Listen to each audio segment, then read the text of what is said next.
দিল্লিকে আমরা বলছি, আপনি হাসিনার উপরে ভোট দিয়ে যা কিছু চান নিতে পারবেন, কিন্তু দীর্ঘমেয়াদে জনগণকে খেপিয়ে সেটা আপনি রাখতে পারবেন না। আপনার নিজের ইতিহাস থেকে আপনি শেখেন।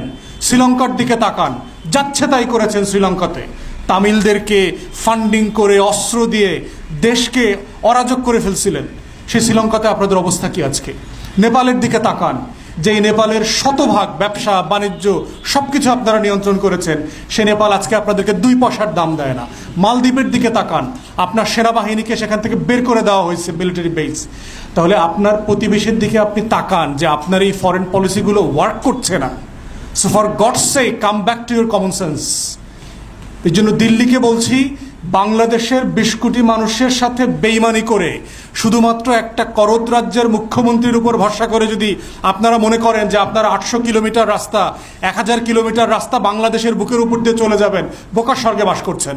শুধু বাংলাদেশের আভ্যন্তরীণ রাজনীতি দেখেন, এইখানে ট্রেন পরানোর রাজনীতি আছে বিএনপি আওয়ামী লীগের মধ্যে। স্লিপার খুলে ফেলা, ট্রেনের লাইন উঠাইয়া দেওয়া, আগুন দিয়ে ট্রেনের বগি পরাইয়া দিয়ে মানুষ মেরা ফেলা, এই রাজনীতি বাংলাদেশে আছে। আপনি 800 কিলোমিটার রাস্তা ট্রেন নিয়ে যাবেন এখান থেকে নিরাপদে? এটা প্র্যাকটিক্যালি সম্ভব? বাংলাদেশের মানুষকে খুশি না করে একটা অগণতান্ত্রিক রাজ্যের সাথে, মুখ্যমন্ত্রীর সাথে চুক্তি করে? অসম্ভব ব্যাপার, হইতেই পারে না। কানেক্টিভিটি হইতেই পারে। আমিও নেপালে যেতে চাই শিলিগুড়ি দিয়ে, আমিও উত্তর দিনাজপুর হয়ে আমি ভুটানে যেতে চাই, আমার ট্রাক যেতে চায়, ব্যবসা করবে, পেঁয়াজ আনবে, বিদ্যুৎ আনবে। আপনিও বাংলাদেশের উপর দিয়ে যান, ত্রিপুরায় যান, কুমিল্লা হয়ে, আমার কোনো সমস্যা নাই। কিন্তু শুধু আপনি নেবেন, আমি কিছু পাবো না, আমি দেবো না, এটা তো চুক্তি হতে পারে না। আপনি বার্মা থেকে গ্যাসের পাইপলাইন নিয়ে যাবেন বাংলাদেশের উপর দিয়ে, কিন্তু বার্মা গ্যাস আবার আমাকে বিক্রি করতে পারবে না, সেটা কেমন কথা হইল? অতএব আমরা কানেক্টিভিটির বিপক্ষে না, কিন্তু সেই কানেক্টিভিটি মিউচুয়াল ইন্টারেস্টের উপর ভিত্তি করে হইতে হবে।